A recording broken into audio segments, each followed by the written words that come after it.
Corona के चलते 7 महीने बंद रहे इन स्कूलों को उत्तर प्रदेश की सरकार ने खोलने के निर्देश दिए हैं। हालांकि स्वास्थ्य विभाग की जो गाइडलाइन है उसका पूरी तरीके से पालन किया जाएगा। ये कैथेड्रल स्कूल है जो पॉश इलाके हजरतगंज में आता है और हम आपको सिलसिलेवार दिखाएंगे किस तरीके से कोरोना को लेकर प्रिकॉशन किए गए हैं। आप देखेंगे सबसे पहले जब स्टूडेंट्स स्कूल में एंट्री लेंगे तब उनको हाथ सैनिटाइज करने होंगे। ये यहाँ पर खड़े हैं, इनका काम है हाथों को सैनिटाइज कराना। और इसके बाद आप देखेंगे कि ये जो राउंड बनाए गए हैं ये फिजिकल डिस्टेंस के लिए है, यानी जो सामाजिक दूरी की बात सरकार करती है उसका पूरा ख्याल रखा गया है स्कूल प्रशासन द्वारा। वीडियो जर्नलिस्ट राम के साथ मैं संजीव कपासिया, JK 24/7 न्यूज, लखनऊ।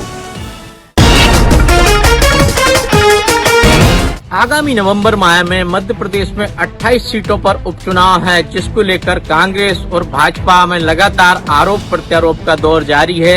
हाल ही में एक सभा में पूर्व मुख्यमंत्री कमलनाथ ने भाजपा प्रत्याशी इमरती देवी को आइटम कह दिया, जिसको लेकर के मुख्यमंत्री शिवराज सिंह चौहान ने 2 घंटे का मौन व्रत धारण किया और कहा कि मुख्यमंत्री रहते हुए जब कमलनाथ की सरकार में इमरती देवी मंत्री थी तब वह उनकी कितनी इज्जत करते थे, और आज जब वह मेरे सरकार में मंत्री है तो उनको आइटम कह रहे हैं, जिसको लेकर कमलनाथ को माफी मांगना चाहिए। अब देखना ये है कि आने वाले समय में कितनी सीटें भाजपा और कितनी कांग्रेस जीत पाती है। कैमरामैन धर्मेंद्र के साथ सुभाष श्रीवास्तव, JK 24/7 न्यूज, भोपाल। खेतीबाड़ी कानूनों के खिलाफ पंजाब विधानसभा का विशेष सत्र आज शुरू हुआ। हालांकि कार्रवाई जो करीब 1.25 घंटा देरी से शुरू हुई, लेकिन आधे घंटे बाद ही पहले दिन का जो सेशन था वो कहीं ना कहीं समाप्त कर दिया गया।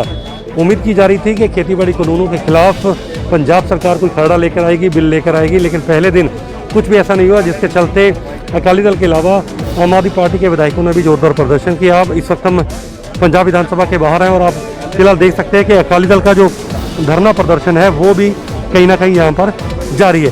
तो यहाँ पर अंदर जाने की अनुमति अकाली दलों को पंजाब हमने नहीं दी गई, जिसके बाद उन्होंने बाहर यहाँ पर प्रदर्शन जो है वो किया और यहाँ पर वो धरने पर बैठे हैं। अकाली नेताओं का एक ही आरोप है कि किसी भी सूरत में पंजाब सरकार जो है किसानों के आंदोलन को दबाना चाहती है और किसानों के हित में जो कानून लाना चाहिए था पंजाब विधानसभा के अंदर, उसमें अचानक कहीं ना कहीं देरी की जा रही है। कैमरामैन मोहन के साथ मैं नवदीप छाबड़ा, JK 24/7 न्यूज, चंडीगढ़।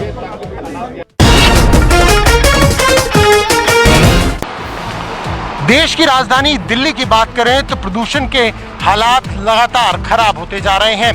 यूं तो दिल्ली सरकार और केंद्र सरकार अपने अपने स्तर पर कई योजनाएं बनाने की बात कर रही हैं, लेकिन अगर हम मौजूदा स्थिति की बात करें, ग्राउंड की बात करें, तो लगातार PM 2.5 और PM 10 जो है वो खतरनाक स्तर पर बना हुआ है।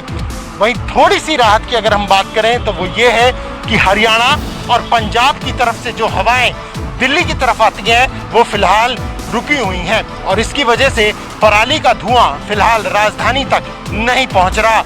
लेकिन ये स्थिति ज्यादा दिन तक नहीं बनी रहेगी। मौसम विभाग का कहना है कि आने वाले 3 से 4 दिन बाद एक बार फिर से उन हवाओं का सिलसिला जारी हो जाएगा, जिससे पराली का धुआं एक बार फिर से राजधानी तक पहुंचेगा। दिल्ली से प्रणय शर्मा की रिपोर्ट। दुनिया भर समेत भारत में भी कोरोना के मामले आए दिन बढ़ते हुए दिखाई दे रहे हैं। वहीं अगर भारत में कुल आंकड़ों की बात करें तो कोरोना संक्रमित की कुल संख्या भारत में 75,50,000 के पार पहुंच चुकी है। वहीं अगर पिछले 24 घंटे की बात करें तो भारत में 55,000 से ज्यादा मामले कोरोना के संक्रमित के निकल के सामने आए हैं, जबकि पिछले 24 घंटे में ही 66,000 से ज्यादा लोग कोरोना से ठीक भी हुए हैं, जो कि एक बड़ी राहत की बात है। क्योंकि भारत में जहां एक तरफ लगातार कोरोना संक्रमित मरीजों की संख्या बढ़ती जा रही है, वहीं उससे भी ज्यादा संख्या उन लोगों की है जो कोरोना से ठीक हो रहे हैं। और इसी के साथ आपको बता दें कि भारत में रिकवरी रेट काफी बेहतर है और संक्रमित होने वाले मरीजों की संख्या की तुलना में भारत में रिकवरी रेट 8 गुना ज्यादा है। कोरोना जैसी खतरनाक वायरस को लोग मात दे सकेंगे और जल्द ही इसकी वैक्सीन बन पाई। कैमरा पर्सन बलदेव के साथ मैं करिश्मा राय, JK 24/7 न्यूज। हरियाणा वासियों के लिए कोरोना महामारी के बीच एक अच्छी खबर आई है। हरियाणा में जहां रविवार के दिन एक भी कोरोना से किसी व्यक्ति की मौत नहीं हुई है, तो ये कहीं ना कहीं स्वास्थ्य विभाग के लिए एक अच्छी खबर हो सकती है।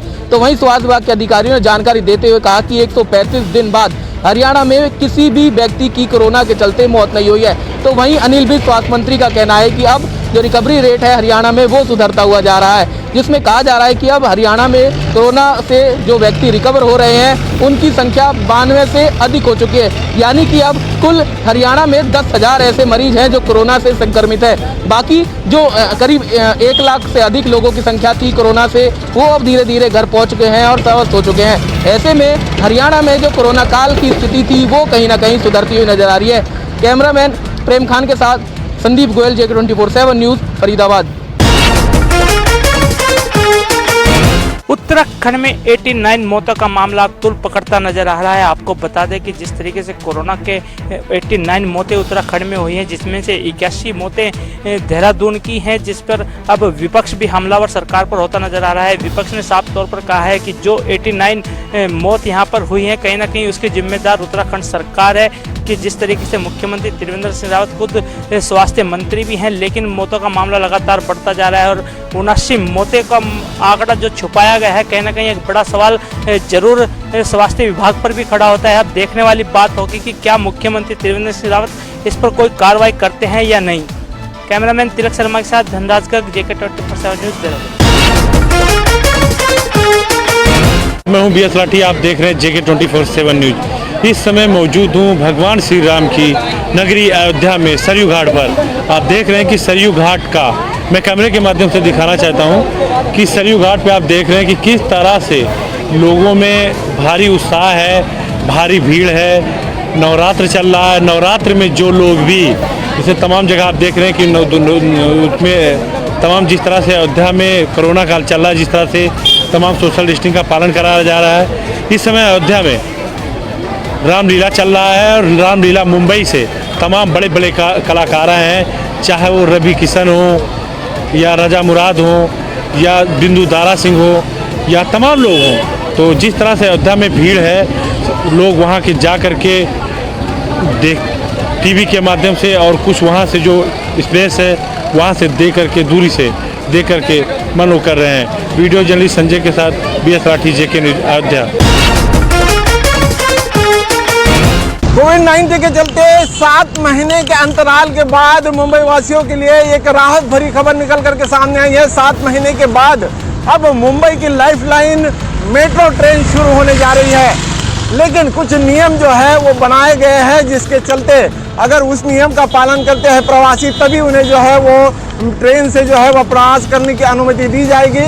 पहला नियम ये होगा कि मास्क पहनना जो है वो अनिवार्य होगा।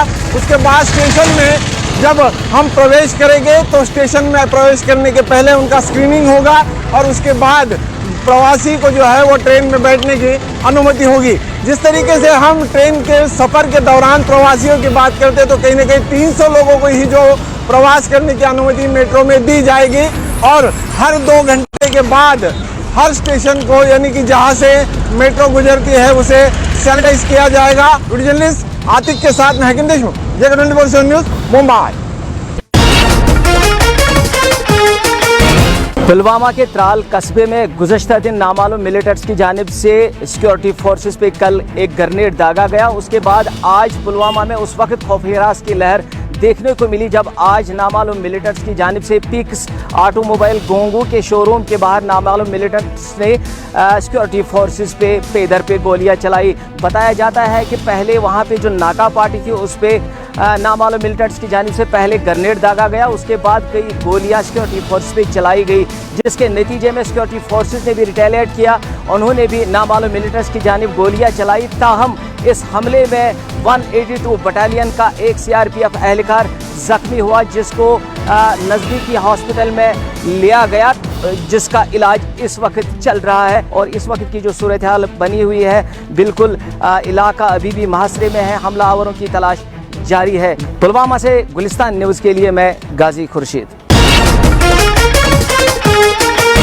ईडी की गाज आज एक बार फिर से डॉक्टर फारूक अब्दुल्ला पर पड़ती हुई नजर आई है, क्योंकि एक बार फिर से ईडी के द्वारा पूरी जांच पड़ताल आज करने की कोशिश की गई है। Doctor Farooq Abdullah Srinagar office ED के पहुंच चुके हैं, क्योंकि सुबह से ही 11:30 बजे से ये जांच पड़ताल शुरू कर दी गई थी। इससे पहले आपको बताते चले कि JKCA यानी कि जम्मू कश्मीर क्रिकेट एसोसिएशन के अंदर जो 13 करोड़ रुपए का घपला हुआ था, उसी को मद्देनजर रखते हुए ईडी की तरफ से ये जांच पड़ताल करने की कोशिश की जा रही है। और अब देखना यह है कि इस जांच के बाद क्या कुछ निकल कर सामने आएगा। लेकिन ये भी आपको याद दिलाते चले कि 2019 में भी जनवरी में यहाँ पर पूरी जांच पड़ताल हुई थी, 27 जुलाई को भी जांच पड़ताल हुई थी, लेकिन अभी तक कुछ भी निकल कर सामने नहीं आया है। एक बार फिर से आपको बताना चाहेंगे कि उमर अब्दुल्ला की तरफ से ट्वीट किया गया कि ये पूरी जांच पड़ताल जो है वो गुपकार को लेकर की जा रही है, ऐसा कुछ भी नहीं है। लेकिन ईडी की तरफ से एक बार फिर से डॉक्टर फारूक अब्दुल्ला पर शिकंजा कसने की कोशिश की गई है। कैमरा पर्सन कुलदीप के साथ आशा सरमाल, जम्मू।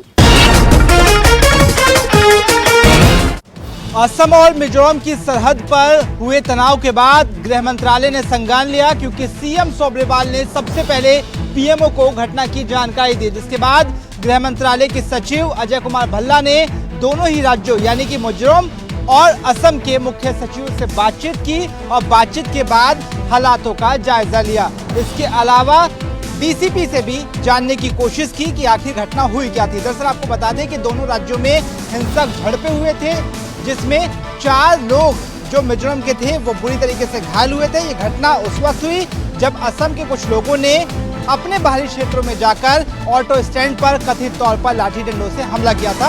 उसके बाद तनाव बढ़ा और उसके बाद हिंसक झड़पें हुई। कैमरामैन बलदेव नेगी के साथ विश्वास हो, J24 न्यूज के लिए।